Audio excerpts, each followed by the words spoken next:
here we are in the baby shed. That's Apollo. Those little babies are hiding in the box right now. And there are a bunch of little fledglings looking beautiful. And he's doing a good job taking care of them. So, the 5th week of babyhood for these birds is hard to deal with. Because, there's Coco and Kobe.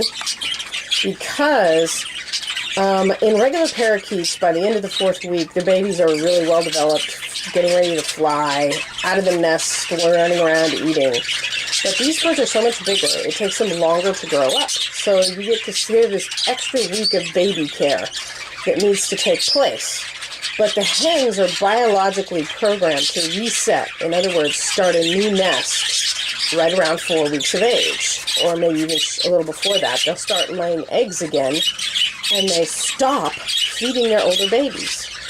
Worst case scenario, they will kill an older baby to get it out of the nest so they can reset again. So you have that to contend with. The other thing is, as a hen's getting ready to reset, she'll block the male from feeding his own chicks because she gets jealous, because feeding is a part of their mating ritual. And she's come to think of the chicks as competition rather than her babies. So, how do you get them through? And through all of this, the chicks are fat and growing in all this extra feather and not really ready to launch. So how do you get them through that 5th week? Getting the parents to continue to care for babies through the 5th week is not an easy thing to do. For instance, this is Kobe and Coco, and their one chick is 22 days old, I think. And Coco has started blocking Kobe from going in the nest. Now, I pulled her in the hopes that he would carry on taking care of the babies, but apparently she's been blocking him out of that nest for long enough now so that he does not feed the babies anymore. So I took her out yesterday evening. I came in this morning, and the babies are on empty, and Kobe is not going in that nest. So I had to bring Coco back in again, and what I will do, clearly she's getting ready to reset. That's why she has separated the cock from the chicks. But what I'm going to do is this evening, I'm going to pull Kobe and leave her in there alone in the hopes that that will keep her from resetting too soon. Apollo, on the other hand, I pulled his hen. He knew his chicks were his chicks, and he's been feeding them faithfully, along with Haverty and alfalfa. We're at the end of the 5th week. His oldest, this is Buster, his oldest chick is 5.5 weeks old. But his youngest chick was significantly younger than the others. So although he's rejected his older chicks, this one he is still feeding. So I had to pull the older chicks because I don't want him to start rejecting this one just because the others are hanging around. So he's in here alone with this baby. And here is a chick cage. That is the two oldest chicks from Buster and the oldest chick from Persephone, who was raising her chicks on her own and managed to reset even though there was no cock in there. This is Neptune. He's not related to any of these chicks and completely disinclined to feed them or anything else, but they need an adult in the cage that will signal to them when it's time to eat, when it's safe, when the coast is clear, what to eat. So in other words, they want to imitate him. He doesn't need to feed them. They can feed themselves, but he's going to show them what to eat and when it's safe to be wandering around and eating.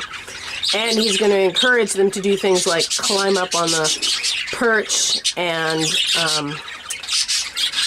practice flying. So they need an adult to model after, even if he's not actually feeding them.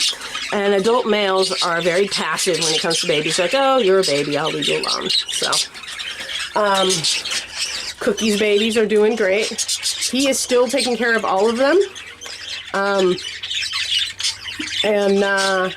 They'll be ready to launch in about, they're in their 5th week, and he's just still feeding them and taking care of them and showing them what to do, and they're obviously thriving because they're fat and sassy, so. But I have tried to find a way a method of dealing with this 5th week that was worked for everybody. Like, well, I tried pulling the nest box at 25 days to keep the hens from resetting, and just putting the babies in the bottom of the cage, you know, lining the cage so they weren't walking around on bars and stuff like that. That works for a lot of birds, but then it didn't. It stopped working. Then I tried pulling the cocks, I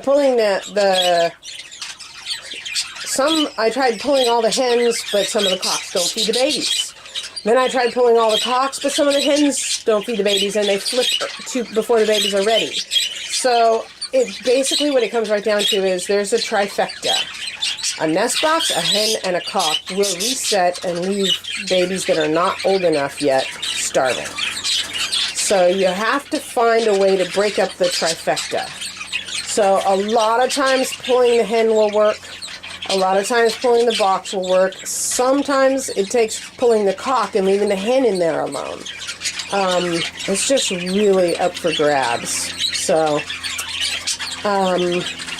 here's some really good news. This little guy, this is my little crest baby that was doing like the stargazers, and he has completely normalized. No, let go, baby. See him running around in there? He's hiding from me, but he's completely normalized. He's upright, he walks, he stands up straight. There's nothing wrong with him. I have 2 other chicks that are doing this weird thing where the heads fall back, and I think what I have is some kind of equilibrium problem going on. And since they're in a dark nest, if they have an equilibrium problem, it doesn't get cured because there's no visual, what do you call it? There's not enough visual stuff to orient them inside the nest box. But the minute you pull them out, they start standing up straight and doing it normally. So I don't have to put anybody down. They're all going to normalize. It's just a little weird. I did treat them with ivermectin shortly during laying, so perhaps that was a mistake, and that's why I have this weirdness happening. But that is the good news. Man, that little guy is doing just fine. Fat and sassy. Oh, taking care of her baby. Oh, she little baby. Oh, she cute little baby.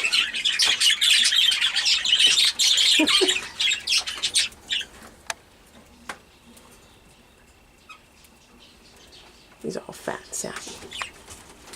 Okay, so that's it. We are struggling to get 8 families, 8 families through the 5th week of baby care. And like I said, Hunter's doing great. I pulled his hen yesterday. And I dropped Persephone's youngest chicken on him because it was an act of mercy. He had only 1 chick in the box, and he was feeding it so much it was going to explode. So I put a second one in there, and now they're both going to be really fat. So, and like I said, Coco came in and fed the babies that are in her nest, and I'm going to pull Kobe tonight so that she doesn't finish flipping all the way.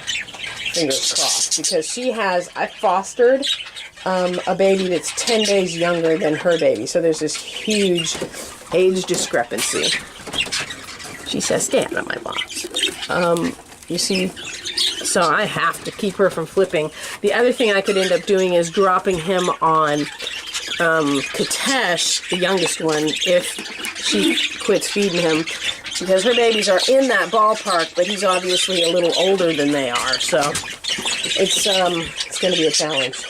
And here, I'm going to fold up this video, so the last thing I do, what happened with these 2 is interesting. Cyan I got from a guy that said, no, she's infertile. I tried to breed her like 4 times. She never threw me an egg with anything in it. Well, I was like, well, did she lay eggs? And he's like, yeah. And I'm like, and were they normally formed? They had yolks in them and everything? He's like, yeah. And I'm like, I think you're better to an infertile cock, because when hens are infertile, that's not the way it displays. When hens are infertile, either they don't lay at all, or they lay eggs with no yolks, or they lay eggs and the eggs are fertile, but all the embryos fizzle and never hatch. That's typical of old hens. So, I thought, I'm going to take her, and I put her in here with Poseidon, and it took forever for her to settle into the nest box, and I finally figured out that she didn't feel safe in the nest box.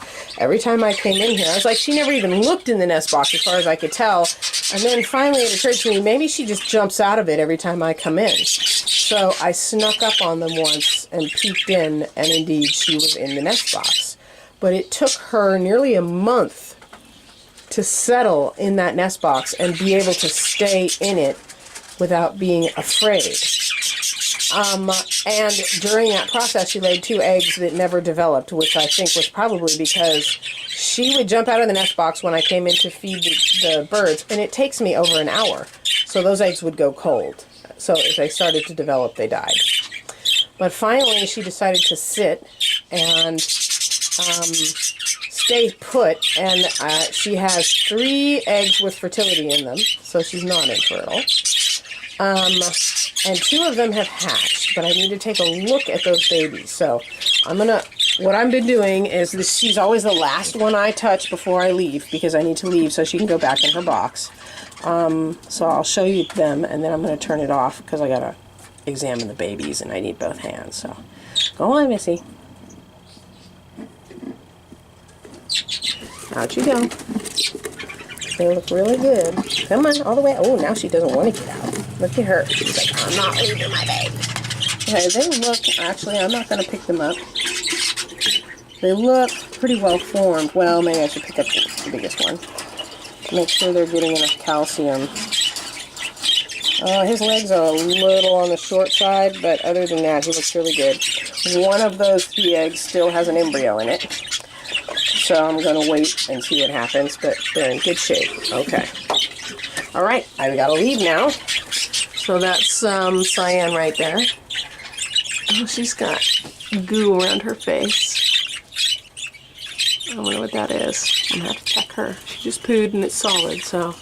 Okay. So that's Cyan. You will probably not see her again until her babies have fledged.